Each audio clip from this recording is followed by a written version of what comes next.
नमस्कार। नमस्कार। ये हमारा दूसरा एपिसोड है आयुर्वेद की जानकारी के लिए।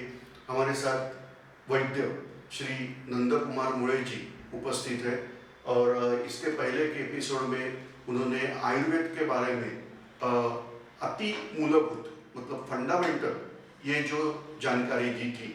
आप अगर आपने ये नहीं देखा रहेगा तो अवश्य देखिए इसके पहले का एपिसोड। अभी ये दूसरा एपिसोड है। कुछ सवाल आयुर्वेद के बारे में मन में उठते हैं कि आयुर्वेदिक उपचार जो है वो बहुत संथ गति से होता है। दूसरी चीज होती है कि आयुर्वेदिक उपचार के लिए पथ्य आहार ऐसे कुछ कुछ चीजें वो बताते हैं। मतलब जैसे कि बहुत बार होता है कि हम लोग ये चाहते हैं कि मैं डॉक्टर के पास गया, डॉक्टर ने मेडिसिन दिया, मामला खत्म।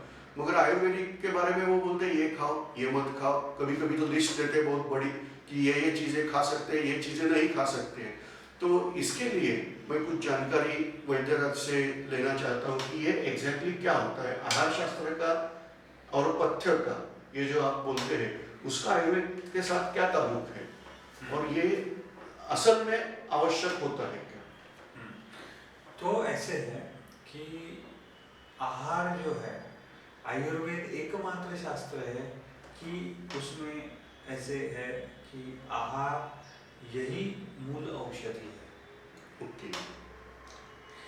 जैसे एक कंसेप्ट है, देखिए कि हम लोग चावल खाते हैं, मतलब चावल लाया दुकान से और ऐसे मूंगफली के जैसे खाया, ऐसे तो नहीं होता है। तो वो चावल लाना है, उसको भिगोना है, उसका प्रोसेसिंग करना है, अपना जो किचन है वो किचन में बहुत पानी में डाल करके करके सब बनाया पकाया जाता है। Easy to digest, easy to accept body, easy to assimilate after digestion, ऐसे रूप में उसको बना करके खाया जाता है। यह है प्रोसेसिंग। इसके लिए हम लोग बोलते हैं कि किचन जो है अपनी फार्मास्यूटिकल है। उधर सब है, राई है, जीरा है, धनिया है, ये सब जो चीजें वो अपनी डाइजेस्टिव चीजें, डाइजेस्टिव या तो कोई उसका टुवर्ड्स गुड थिंग है, मतलब उसका पचन रूप देने के लिए वापरी जाने वाली सब जड़ी बूटियां हैं जिससे पचन सुलभ हो और बदन को मिले। अभी हम लोग छोटे इतने इतने होते हैं, इतने से उंगलियां होते हैं, इतने से हाथ होते हैं, लेकिन अभी आज इस उम्र में ये सब कान बीन सब बड़े हो गए ना। इसका कारण क्या है? आहार ही तो है। कोई सा आदमी समझ लीजिए बीमार नहीं हो गया और आहार ही लेते रहा तो छोटे का बड़ा तो होता ही है ना। इसके विरोध में आप देखेंगे तो कुपोषित जो एरिया है, जैसे कोई कोई एरिया है जहाँ पर क्वाइटर होता है, वहाँ पे पूरी तरह का खाना नहीं मिलता है। कोई कोई ये तो बहुत गरीब जो जाति जमातियां हैं उन पे देखेंगे तो बच्चे छोटे छोटे ही रहते हैं, उनकी हाइट बॉडी अच्छे से नहीं बढ़ते। मतलब आहार ये तो औषध है, और अभी औषध है मतलब बदन को सही है। लेकिन ऐसे भी है, अभी समझ लीजिए आपको पूरी दुनिया में पता है कि घी सबसे बढ़िया है, लेकिन घी ज्यादा मात्रा में खाएंगे तो क्या होगा? अलग समय पे खाएंगे जहां पर जब भी नहीं खाना है तो क्या होगा? लेकिन वो खाना भी तो चाहिए। तो ये तारतम्य भाव जो है उसके हिसाब से अगर करेंगे तो ये अपने हितकर होता है, नहीं तो अहितकर होता है। इसके लिए आयुर्वेद में आयुर्वेद का जो परिभाषा बताया है उसमें ऐसे बताया, हिता अहितम सुखम दुखम आयुस्तस्य हिताहितम मानम च तत्र यत्रोक्तम आयुर्वेदास उच्यते। म्हणजे आयुर्वेद के हित का मतलब आयुष्य, अपना जो जन्म से लेकर के मृत्यु का जो तब तक का जो प्रवास है उसके लिए हितकर क्या है, अहितकर क्या है, खाना पीना जीवन शैली में सुख कितने प्रमाण में है। आजकल जो स्पेस बीस चल रहा है ना, सुख कितने प्रमाण में है, दुख कितने प्रमाण में है, और जो जिसका जीवन है वो हितकर गया है अहितकर गया है, उसका प्रमाण क्या है, मान जिसमें बोला है कितना होना चाहिए, सुख भी कितना, दुख भी कितना, हितकर भी कितना, अहितकर भी कितना है। और वो कौन तय करेगा? वैद्य तय करेगा। कैसे तय करेगा? रुग्ण के मैंने जो बताया दुष्य देश बलम कारण, या तो अष्टविध परीक्षा, दशविध परीक्षा, नाड़ी मूत्र मलम जिह्वा, उसके अनुरूप उसका और उसकी जो प्रकृति है उसके अनुरूप ये गाड़ी के लिए कितना ऑयल चाहिए, कितना पेट्रोल चाहिए, वो तय करेगा। और वो सीमित मात्रा जो है, जैसे गाड़ी आई है उसको इतना ही ऑयल लगेगा, इतना ही ये लगेगा, ऐसे हर एक का प्रकृति अनुरूप इतना ही सब खाना पीना है, यही प्रमाण में, यही ऋतु में ऐसे। और उसमें अगर बदल हो गया, ज्यादा हो गया, कम हो गया, तो बीमारियां हो जाती है। इसके लिए जब भी रुग्ण वैद्य के पास आता है तो वैद्य उसका कारण ढूंढने जाता है कि ये इसका जो कंप्लेंट है, अभी समझ लीजिए उसको खांसी हुआ, तो खांसी क्यों हुआ है, आइसक्रीम खाने के बाद हुआ है। लेकिन रुग्ण तो बोलता है मैं तो आइसक्रीम बहुत बार खाता हूँ, अभी हुआ है। लेकिन ऐसे नहीं, आज जो उसने आइसक्रीम खाया वो शादी का खाना खा करके भी एक आइसक्रीम हुआ और दोस्त बोला कि और दो खाते हैं, तो वो खाने के बाद उसको हो गया। तो हम क्या बोलेंगे कि आइसक्रीम बंद करो। क्यों बोलेंगे? क्योंकि उसके पथ जो है, उसको हितकर है, पथ्य है, वो उसको नहीं लेना है, अपथ्य। और पथ्य क्या है? उसका लंघन है। तो अभी चलो 6 घंटा तक लंघन करो, उसका ठीक हो जाएगा। ऐसे इसके लिए उसका वो जरूरी है और हम लोग बताते हैं, क्योंकि वो फायदे के लिए होता है, हित के लिए होता है। इसके लिए हम लोग बोलते हैं ये मत खाइए, वो मत खाइए, इतना ही खाइए, उतना ही खाइए। कभी कभी ऐसा भी होता है, एक समय में एक बूढ़ी चाची ने वो फोन किया था कि मैं किसी किताब में पढ़ा कि मेरा पेट सही नहीं है, तो भीमसेनी कपूर खाएंगे तो अच्छा है। तो मैंने भीमसेनी कपूर का इतना टुकड़ा पानी में डाला और वो खा लिया, मतलब पानी पिया डिजोल्व करके। बाद में उसको पेट में ज्यादा तकलीफ होने लगी, उल्टी सुल्टी। तो क्या करो, उल्टी के मापिक लगता है, ये लगता है, वो लगता है। तो मैंने उनको बोला कि केला खा लीजिए।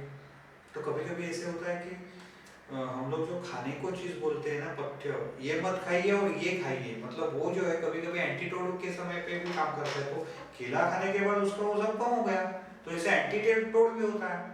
अभी एक बार ऐसे हुआ, हमारा एक दोस्त है, उसने पूरा शादी हो गया, शादी के बाद उसकी शर्त लगी चलो 1 डजन केला खाए। शादी के खाने के बाद उसने 1 डजन केला खाया और उसका पेट इतना कड़क हो गया, ऐसे चलने मिलने में मुश्किल हो गया। तो सामने वो जो केले वाला था, ठेले वाला, वो क्या बोला, उसको इलायची खिलाओ। हमने 10-12 इलायची खिलाया तो उसका आधा पेट हल्का हो गया। तो आधा पेट हल्का होने के बाद में उसको ठीक लगा, लेकिन 6 घंटे के बाद उसने प्रवास जब भी किया तभी उसका पेट और कमर सब कड़क हो गया। तो उस समय पे हमारा एक दोस्त था, उसने उसको तेल भी लगा करके उसको सेक दिया, तो उसका सब ठीक हो गया।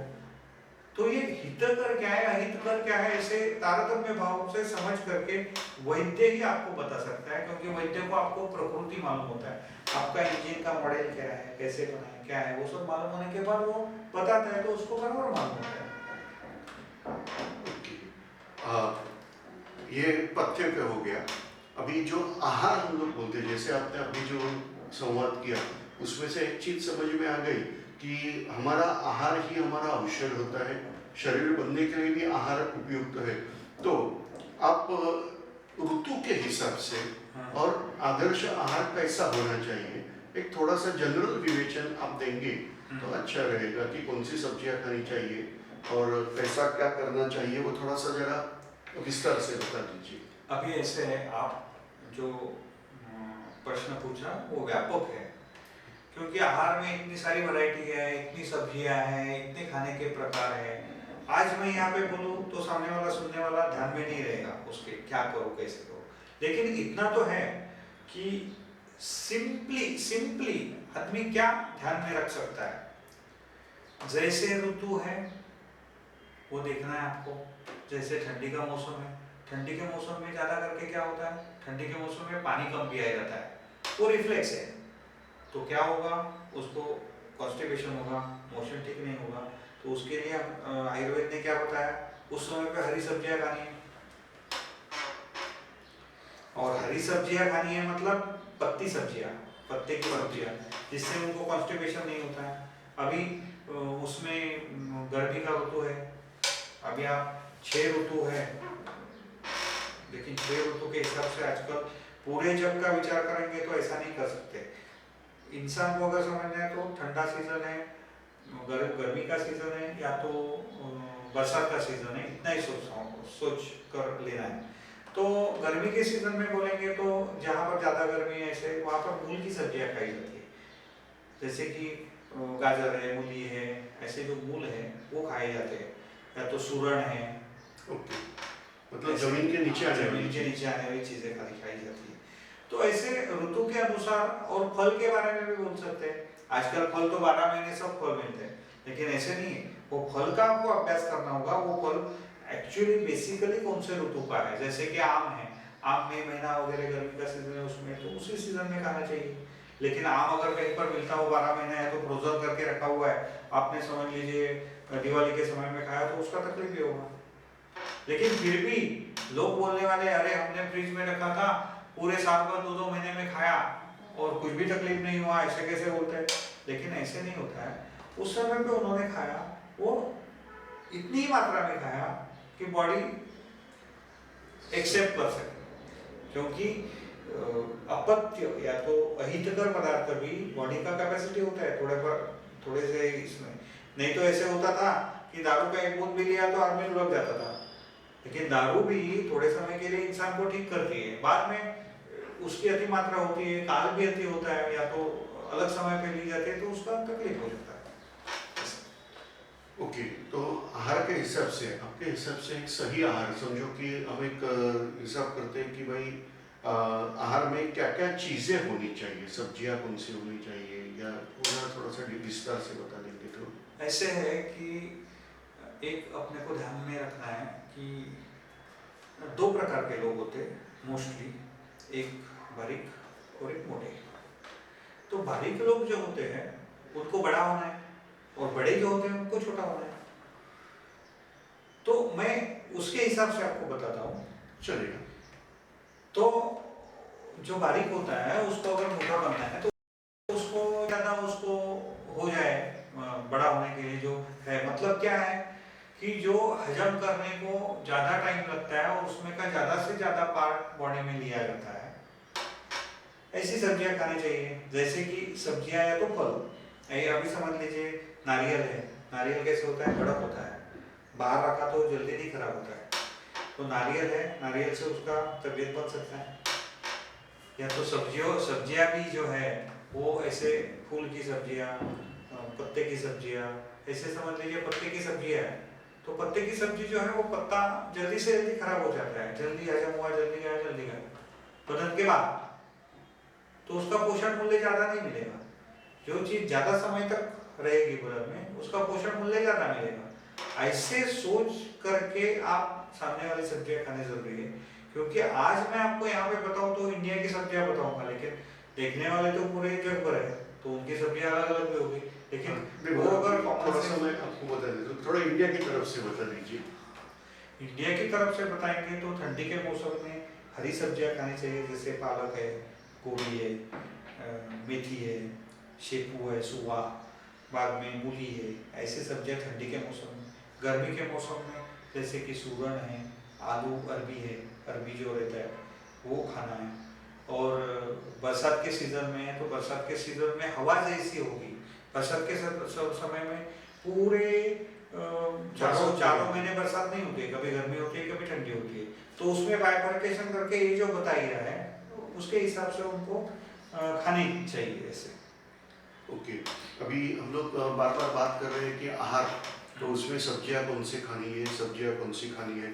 अभी एक चीज़ ऐसे होती है कि मांसाहार, और बहुत लोग ऐसा मानते हैं कि आयुर्वेद ये मांसाहार जो है वो उसको सपोर्ट नहीं करता है। तो अगर ऐसी बात है तो आहार शास्त्र में मांसाहार का क्या स्थान है, आयुर्वेद के हिसाब से मांसाहार करना चाहिए या नहीं करना चाहिए। और जो बार बार हम लोग सब्जियां बोलते हैं कि उसके बदले मांसाहार में कि जैसे अंडे होते हैं या और क्या क्या चीज़ें हैं, तो आयुर्वेद और मांसाहार इसके बारे में क्या क्या है, जरा थोड़ा आप बता दीजिए। सबसे पहले ये जो गलत सोच है कि आयुर्वेद में मांसाहार नहीं बताया, ऐसे नहीं है। ओके, मैं तो इतना ही बोलता हूँ कि आजकल 3 ही तरह के मांसाहार होते हैं, या तो चिकन, मटन और फिश। लेकिन ऐसे है कि मांसाहार में आयुर्वेद ने बहुत सारे प्रकार बताए हैं।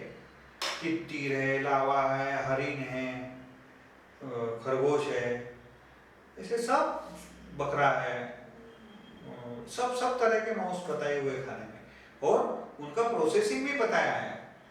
ओके।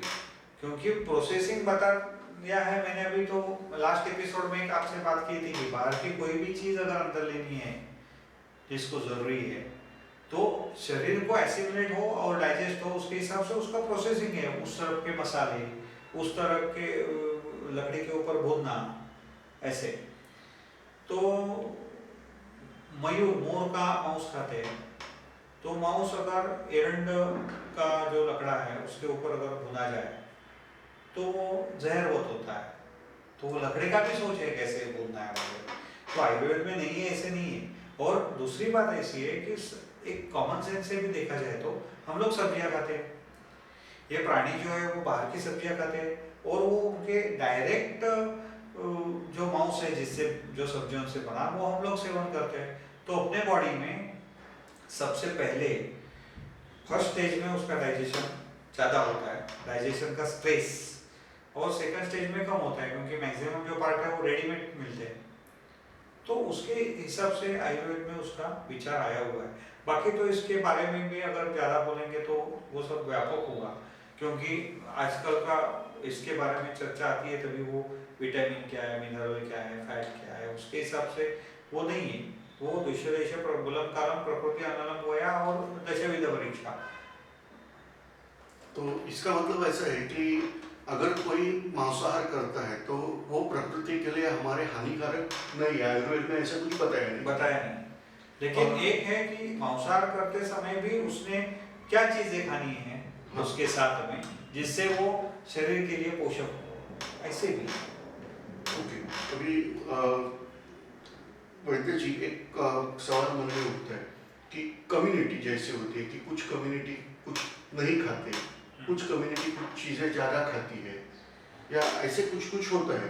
तो आपका जो इतना अनुभव है, 27 साल का अनुभव है, उसमें आपको कुछ महसूस हो गया कि एक पर्टिकुलर डिसीज है वो पर्टिकुलर कम्युनिटी में ज़्यादा आता है, तो ऐसा कुछ है क्या? और थोड़ा सा मैं विस्तार से जरा पूछता हूँ। और ऐसा कम्युनिटी से ज्यादा एरिया के हिसाब से होता है। एरिया वही, कोई कोई समुद्र किनारा वाले प्रदेश ऐसे है कि वहाँ पर मछलियाँ ज़्यादा खाई जाती है और उनको स्किन के डिसीज ज़्यादा है, जैसे लेप्रोसी वगैरह। लेकिन आप वापस सवाल करेंगे कि अगर फिश में विटामिन है तो स्किन का तकलीफ उनको कैसे है?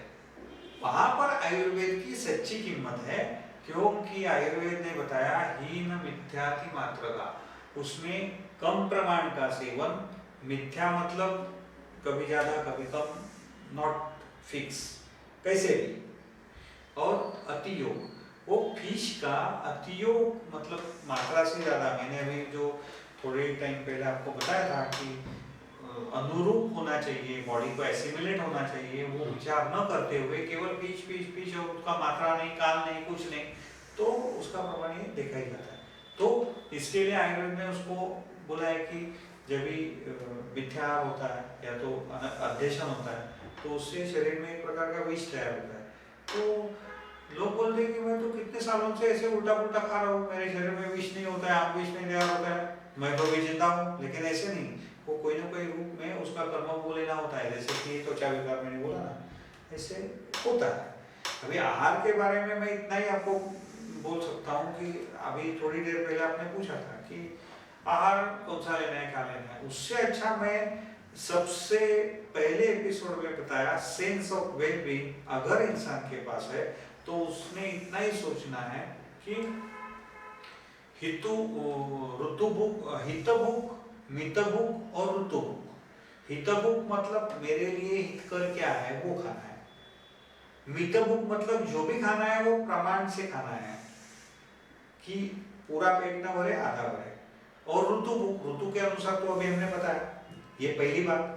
दूसरी बात, लंच खाते समय, दोपहर को खाते समय, नाश्ता मतलब भोजन लेते वक्त अपने को हम बोलते हैं, सामने वाला पूछता है कि अरे क्या तेरे को क्या चाहिए, तो मैं बोलता हूँ एक रोटी चाहिए। मतलब ऐसा है कि मेरा सेंस बोलता है मेरे को कि दो नहीं एक ही रोटी दे दे, उतना ही मेरे पास जगह है।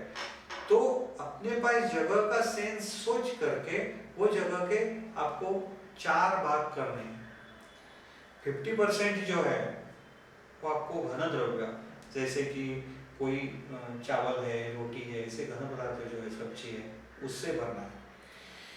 ऊपर के जो 2 बचे हैं उसमें का एक भाग आपको पानी से भरना है। नॉट ओनली एग्जैक्टली वाटर, लेकिन थोड़ा पानी, थोड़ा दाल, थोड़ा छाछ, वो जो प्रमाण है वो इतना द्रव 1/4 पदार्थ होने चाहिए। और 1/4 जो बचता है आपको खाली छोड़ना है, यहाँ तक नहीं खाना खाना है, जिससे वो मंथन की प्रक्रिया सुलभ हो सके और मैक्सिमम टू मैक्सिमम आपका खाना शरीर को लगे। अभी और एक चीज होती है, जैसे कि आपने बताया था कि जो एब्सॉर्ब होता है वो एब्सॉर्ब होना बहुत ज़्यादा जरूरी है। कि कुछ लोगों के बारे में वैसे एब्सॉर्प्शन कम होता है, या न्यूट्रिशंस जो बॉडी के अंदर जाने चाहिए वो कम जाते हैं। तो उसके लिए क्या करना चाहिए कि अच्छा एब्सॉर्प्शन होने के लिए आप क्या सुझाव देंगे? हाँ, अच्छा एब्सॉर्प्शन होने के लिए आदमी को व्यायाम की जरूरत है। ओके। व्यायाम में ज़्यादा से ज़्यादा चलने का व्यायाम, जितना हो सके वजन के हिसाब से। अगर 50, 55, 60 के अंदर इसका वजन है तो उसको 2 किलोमीटर सुबह, 2 किलोमीटर शाम को चलना है या तो दौड़ना है। उससे ज़्यादा वजन है 80, 90 किलो, तो उनको 8 किलोमीटर सुबह में, 8 किलोमीटर शाम को, इतना चलना है। ये व्यायाम हो गया। बाद में प्राणायाम करना है। अनुलोम विलोम भी प्राणायाम अभी तो बहुत सारे यूट्यूब में अपने को देखने को मिलता है। तो अनुलोम विलोम प्राणायाम और सूर्य नमस्कार, इससे सही मायना कोई आज के तारीख में तो नहीं। तो ये करेंगे तो हमारे बॉडी में एब्सॉर्प्शन ज़्यादा होगा। ओके। और एक सवाल है कि जैसे आपने बताया कि हम लोग जो खाना खाते हैं उसमें बहुत सारी चीज़ें ऐसी मिलाई जाती है कि जो औषधि स्वरूपी होती है कि एक आधी चीज़ डाइजेस्ट होने के लिए।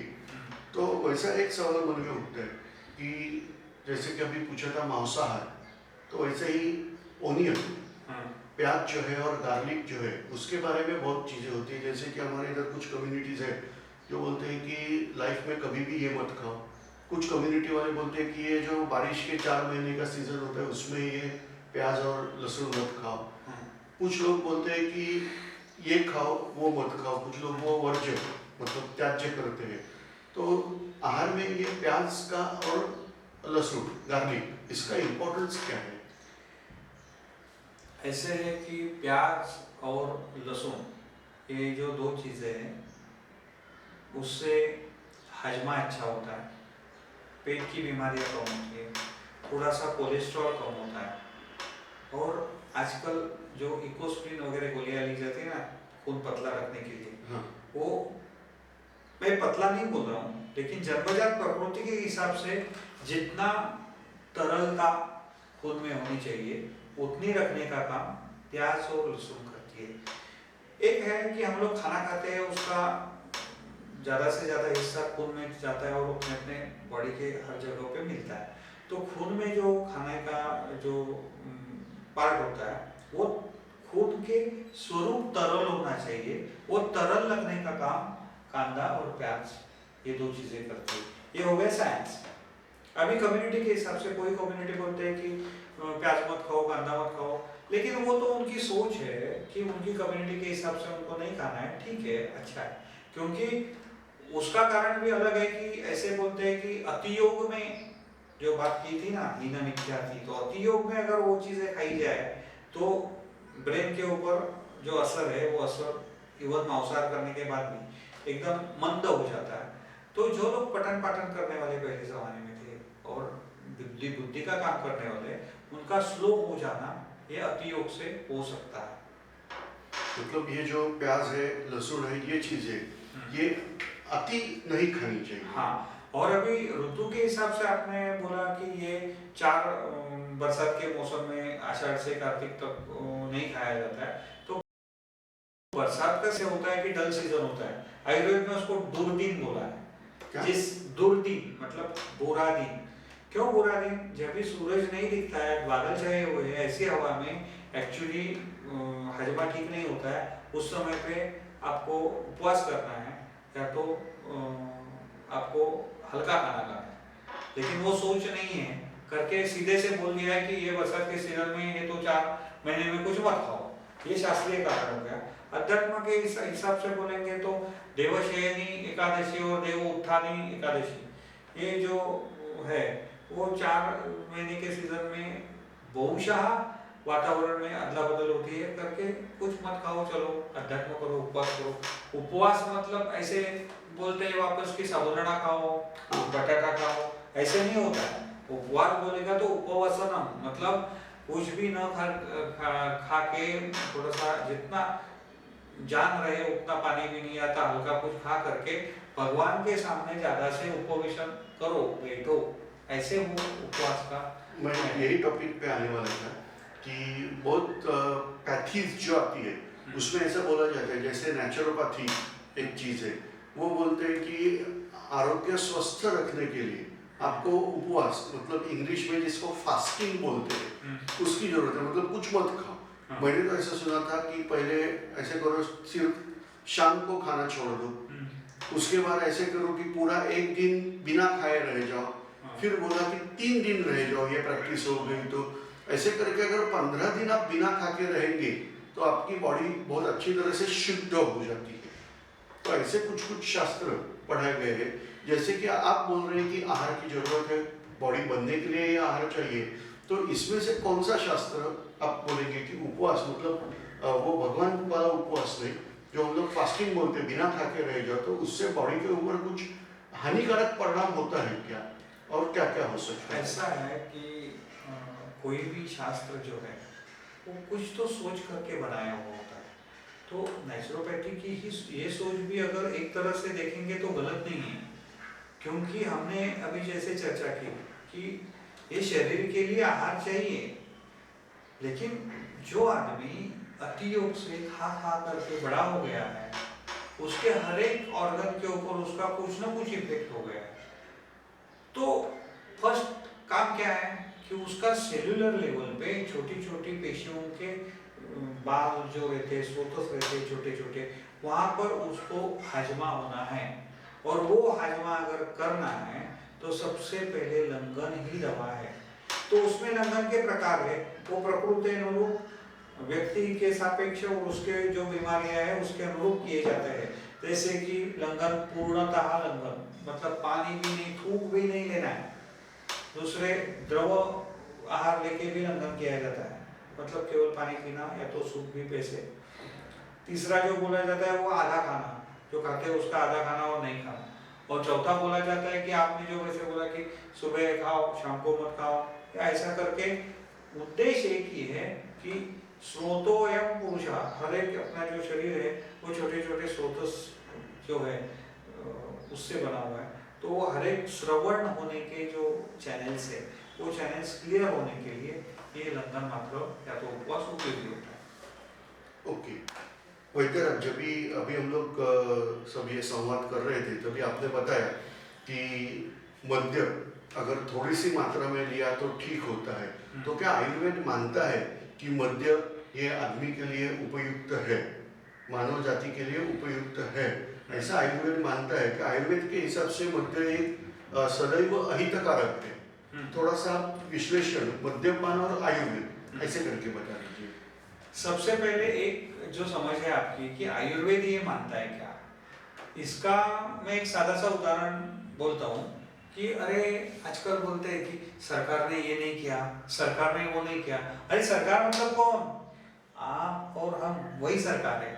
वैसे आयुर्वेद मानता है मतलब यहाँ न मानता है, इसका मतलब ऐसे होता है कि हम लोग मानते हैं कि हम लोग नहीं मानते, क्योंकि आयुर्वेद मतलब आयुष्य का वेद है, हर एक के आयुष्य का वेद है। तो ऐसे है कि एक समझ से आप अगर विचार करेंगे तो कोई भी चीज अति मात्रा में ली या गलत समय पे ली तो हानिकारक है। ऐसे भी मद्य का भी वही प्रकार है, क्योंकि मैं तो ये मानता हूँ कि आयुर्वेद जैसा संशोधन हर एक शास्त्र में होना चाहिए, लेकिन वैसे नहीं है। आयुर्वेद का संशोधन श्रेष्ठ संशोधन है, क्योंकि आयुर्वेद बेसिकली एवरलास्टिंग है। शाश्वत शास्त्र है, जिसका शुरुआत कभी हुई बोल नहीं सकते और अंत कभी हुआ बोल नहीं सकते, क्योंकि उस समय में बोली हुई दवाइयाँ, उस समय में बोली हुई रहन सहन आज भी उतने ही प्रमाण में लागू होती है और उसका प्रभाव भी उतना ही दिखता है। इसके लिए आयुर्वेद में जो अनुभव किया है, आयुर्वेद ने जो अनुभव किया है, उसके बारे में ऐसा बोला जाता है कि मद्य जो है वो मद्य अगर सुयोग्य मात्रा में है, सुयोग्य ऋतु में है, तो वो फायदे वाला होता है।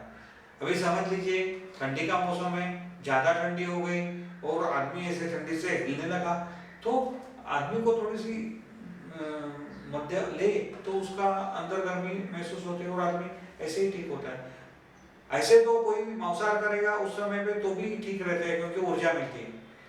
मद्य से ऊर्जा नहीं मिलती है, लेकिन मद्य, वही मद्य अगर अति मात्रा में लिया जाए तो वो वजन बढ़ाता है, क्योंकि प्रोटीन मद्य में ज्यादा होता है, प्रोटीन से बढ़ता है, धान्य से मद्य बनता है और आदमी का वजन बढ़ते रहता है।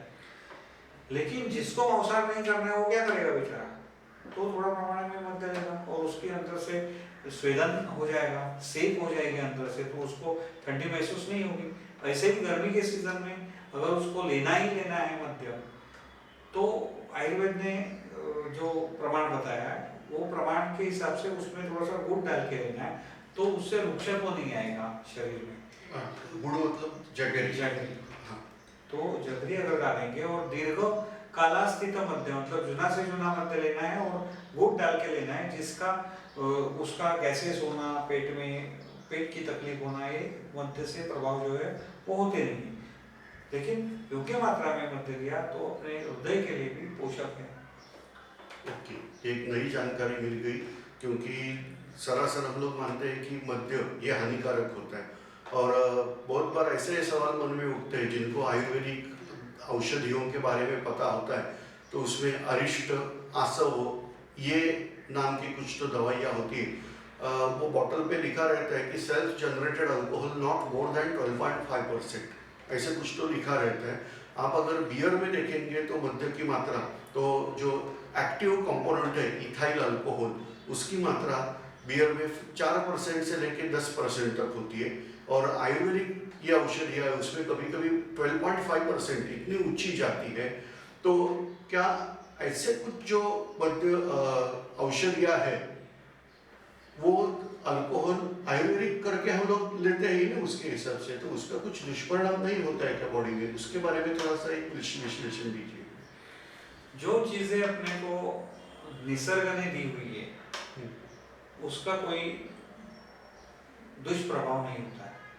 अभी सेल्फ जनरेटेड अल्कोहल क्या है कि जैसे काली द्राक्ष है, या तो मोह है, या तो महुआ बोलते हैं, धातकी पुष्प है, ऐसे जो चीजें हैं उससे जो मद्य बनता है वो डालने के बाद अपने आप उसमें मद्य तैयार होता है, सेल्फ जनरेटेड है।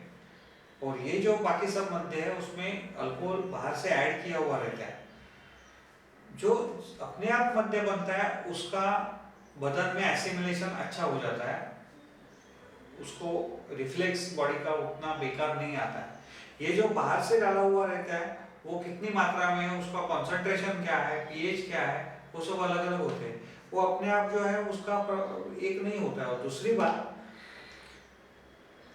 आशावादिष्ट में 8 से 12% तक अल्कोहल की मात्रा होती है।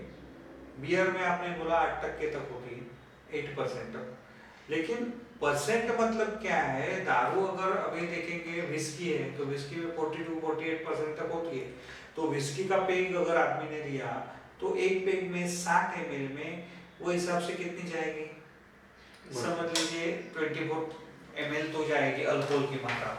तो होता क्या है कि एक पेग में तकलीफ नहीं होती, जब भी क्वार्टर लेता है तभी उसका परसेंट के हिसाब से अल्कोहल का प्रमाण बढ़ता है, और वो अल्कोहल का प्रमाण जो बढ़ता है वो प्रकृति के हिसाब से अगर देखा जाए तो प्रकृति के अनुरूप अगर ज्यादा हुआ तो वो हानिकारक होता है। मतलब अति अल्कोहल अगर ज्यादा है बॉडी में तो हानिकारक। ओके, आपने जो विश्लेषण दिया, क्योंकि बहुत लोगों के बारे में ऐसा होता है कि आहार शास्त्र और पर्टिकुलरली आयुर्वेदिक आहार तो उसके हिसाब से मांसाहार नहीं चाहिए ऐसे बोलते हैं। मद्यपान के लिए भी कुछ निर्बंध है, मगर आपने बहुत अच्छी जानकारी दी। और एक चीज़ है कि हम लोग जो सब्जियां खाते हैं, जिसके बारे में आपने बहुत ज़्यादा जानकारी दी, वो पत्तों वाली सब्जियों के ऊपर। मगर जो क्रीपर की जो वेजिटेबल्स आती है, उसके बारे में भी थोड़ा सा जानकारी देंगे? ऐसे है कि लता के ऊपर लगने वाली जो सब्जियां है, हम्म, उसमें जो फल की सब्जियां है, जैसे कि लौकी है, तुरिया है, गलका है, हम्म, कद्दू है, ये करेला है, ये जो सब्जियां है, ये सब्जियां लिवर को फायदे करने वाली होती है। अपने बॉडी में लिवर एक पार्ट ऐसे है ना कि उसको इतना ध्यान में नहीं आता है इंसान के, लेकिन it is a carburettor of the body. जैसे मोटर बाइक में कार्बोरेटर पहले साफ करना चाहिए, वैसे साफ करने की जो क्रिया है ये लता पर लगने वाली सब्जियों से होती है। जिसको लिवर की बीमारी है, कामला है, या तो पाइल्स है, ऐसी, या तो हजमे की कोई तकलीफ है, एसिडिटी है, ऐसे लोगों को ये सब्जियां फायदेमंद होती है।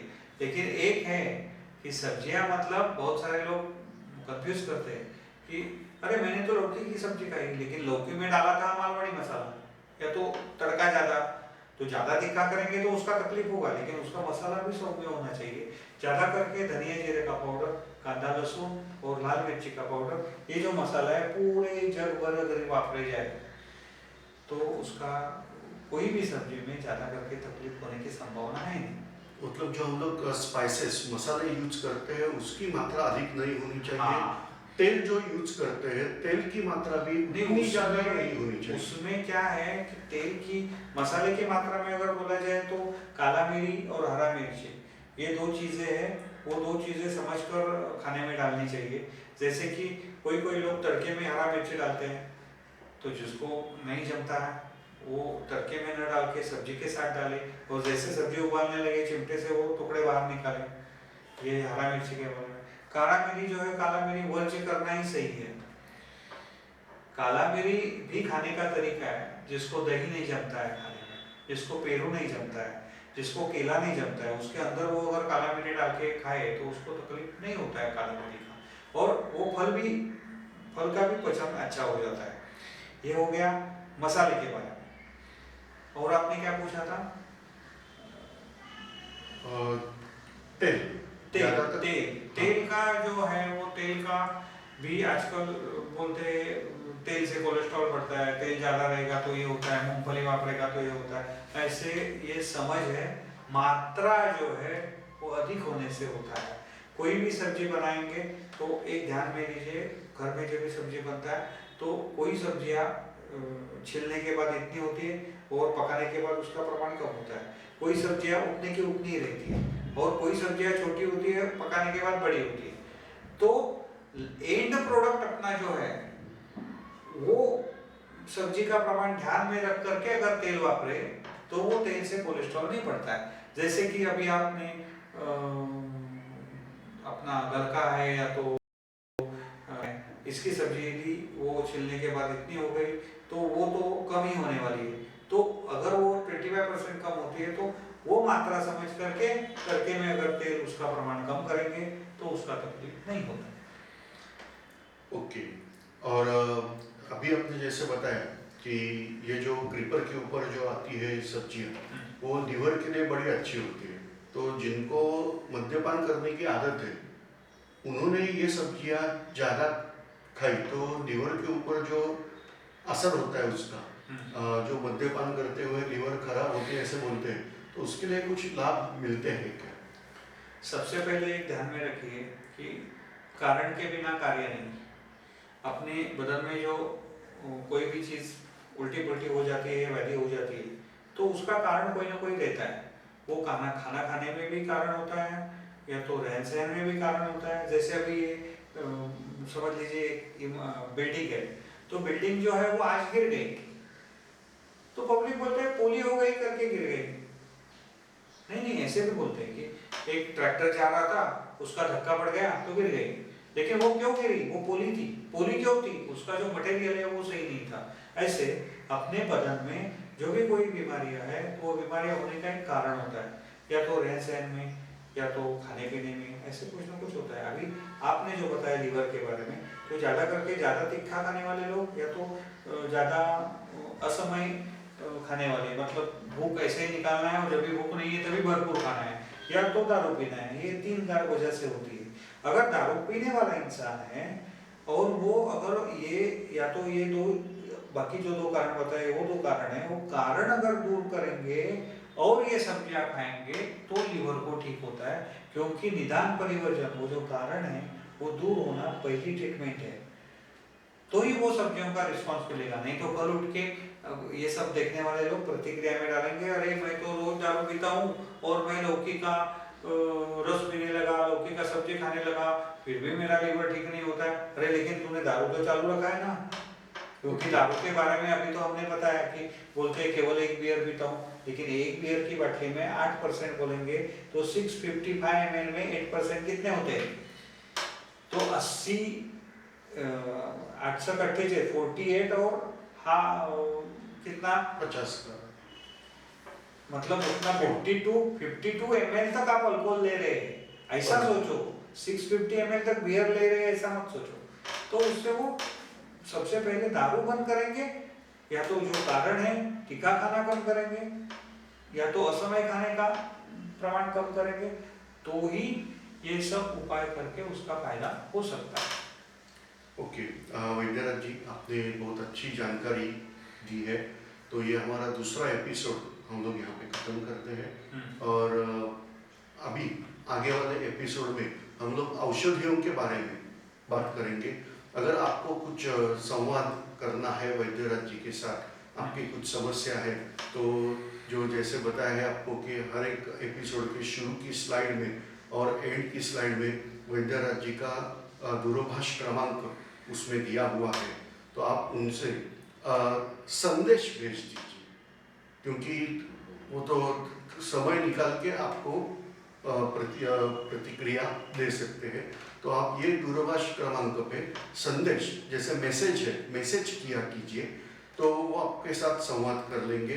वैद्यनाथ जी का जो प्रैक्टिस चलता है वो मुंबई में चलता है, और कुछ महाराष्ट्र के और दुर्गम जो इलाके हैं उसमें भी चलता है। तो जैसे आपको आवश्यकता लगेगी, आप वैद्यनाथ जी के पास आके आप अवश्य आपकी प्रकृति का इलाज करवाइए। धन्यवाद।